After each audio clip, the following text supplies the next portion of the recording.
So today I'm going to be trying to explain liberalism in 10 minutes. Of course, this isn't everything you need to know about liberalism in A-Level Politics. You need to know all of your plans for state, society, economy, human nature, and the core principles in detail. You need to know the content and thinkers in a lot more detail. But for me, understanding these kind of core principles of agreement for liberalism and one or two fundamental disagreements between classical and modern liberals really helps you understand liberalism. And it's that kind of A-star analysis. If you can understand this and explain it well in the exam, it's going to push you up to those top grades. So firstly, looking at the key agreements of liberalism, how we can define liberalism. And two key principles here are really, really key: individualism and freedom. So first of all, with individualism, liberalism is focused around the individual. That's really key. The needs and goals of the individual are more important than any group, any class, any religion, anything like that. Liberalism is really focused on the individual, protecting the freedom of the individual and enabling the individual to pursue their own goals. And that links into this kind of key principle of rationalism as well. Liberals see individuals, people, as rational.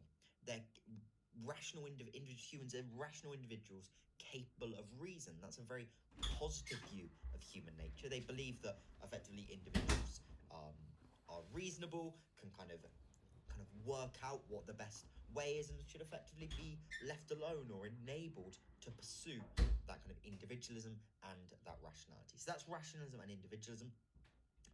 But also fundamental, and for me this is the most important driving principle of liberalism, and that's freedom or liberty. They effectively mean the same thing. Liberalism is driven by freedom, by making sure that the individual is free. They are fundamentally opposed to anything that stops the individual from being free. They think individuals are rational, they're individual, and they want to enable these individuals to pursue their goals, and therefore opposed to anything that stops that kind of freedom or says, no, you can't do that effectively. And that leads to their support for a kind of really constrained state. They believe that the state is necessary, but they see it as a kind of necessary evil because they're very fearful of the capacity of the state to kind of say to individuals, you can't do this, and for it to be kind of arbitrary and authoritarian, for example, by if it supports one religion and says that nobody else can follow any other religion. And what I've just explained there is going to be fundamental to what you bring into your agreement paragraphs in your liberalism essays. For example, in a essay question on the extent to which liberals agree on society, one of your key agreements is that liberals fundamentally agree that society should promote individualism and freedom rather than the interests of groups, or rather than imposing an arbitrary idea. In relation to the economy, their support for freedom and individualism is key to why liberals support capitalism and private property. Private property, the idea the individual should be able to own their own property, that's seen as a key kind of right of individuals. And they believe that capitalism and the free market, which leave people alone to do what they want rather than kind of arbitrarily planning an economy, are really key in the best way to promote freedom. And the same with the state as well.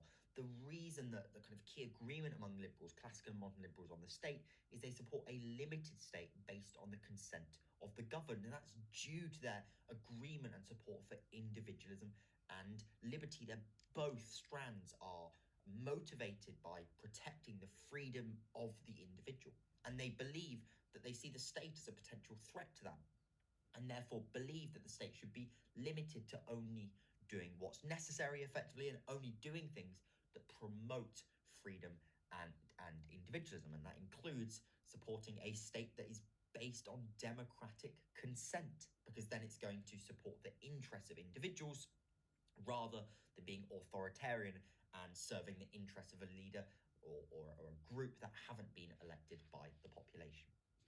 Okay, so that's the fundamental agreements of liberalism. What we're going to have a look at now is two key disagreements that, for me, if you understand well, you're going to be able to bring those into your analysis for a lot of essay questions, 24-mark questions you could be asked in the exam. And those are egotistical individualism versus developmental individualism, and negative liberty versus positive liberty. And we're going to start with the second of these, negative liberty or freedom versus positive liberty or freedom, because for me it's the most important.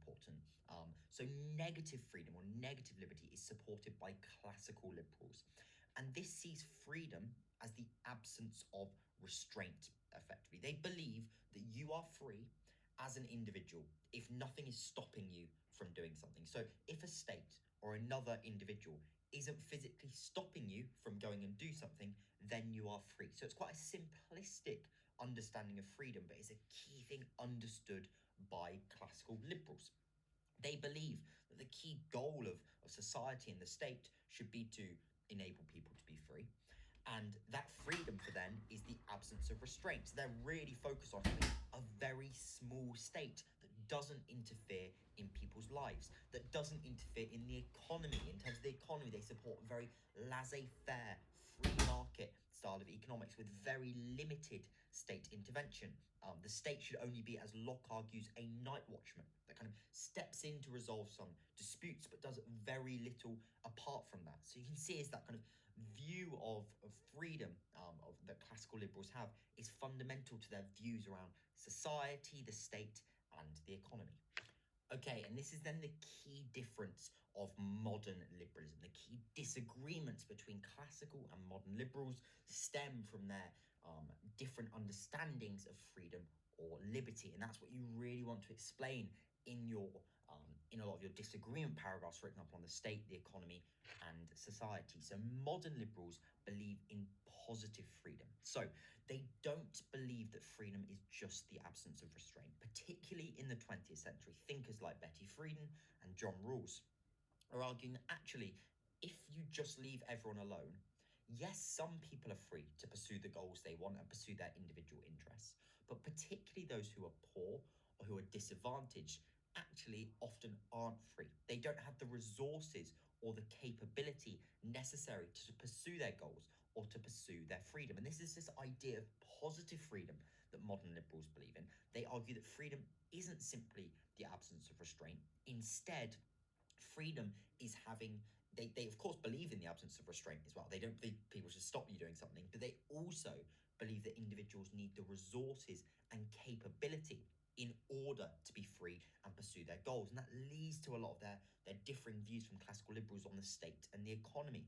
On the state, Rawls really sets out the belief that they believe in an enabling state, effectively, that kind of intervenes in the economy to give people that capability to be free, including through a fundamental welfare state that provides a kind of basic layer of security so that people can pursue their goals, including some progressive taxation that effectively funds that, and also including a kind of comprehensive system of public services, such as the NHS, because if people have healthcare, that gives them the resource and the capability to be free, whereas if people are unhealthy, effectively, or are struggling with illness, they can't be free, effectively. And that, of course, is also a very different view of the economy to classical liberals. They believe that the state should intervene in the economy in order to promote freedom, give people the capability to pursue their goals and be free, rather than just completely opposing any state intervention in the economy and supporting laissez-faire capitalism like classical liberals believe. So that kind of classical versus modern liberalism, the fundamental disagreement is negative freedom versus positive freedom. And you're really going to want to bring that into your analysis when explaining in your disagreement paragraphs on the state, society, or the economy. And linked to this is another key disagreement between classical and modern liberals, and that's egotistical individualism supported by classical liberals. And this is their view of individualism, is that people are selfish and pursue their self-interest, and that's a positive thing, and you should simply leave them alone to follow their own rational self-interest. Society is completely atomistic collection of self-reliant individuals, and progress effectively occurs when you just leave humans alone to pursue their own self-interest, guided by rational thought. And that's the disagreement with developmental individualism supported by modern liberals, who argue that people should have the chance to develop their talents and abilities to the fullest, and may need some support from others, and may also sometimes look out for others rather than just being completely egotistical. The key question you'll be answering in your exam is whether those disagreements are so fundamental that they undermine the agreements among liberals, or do they just reflect different contexts? And there's still that agreement on liberty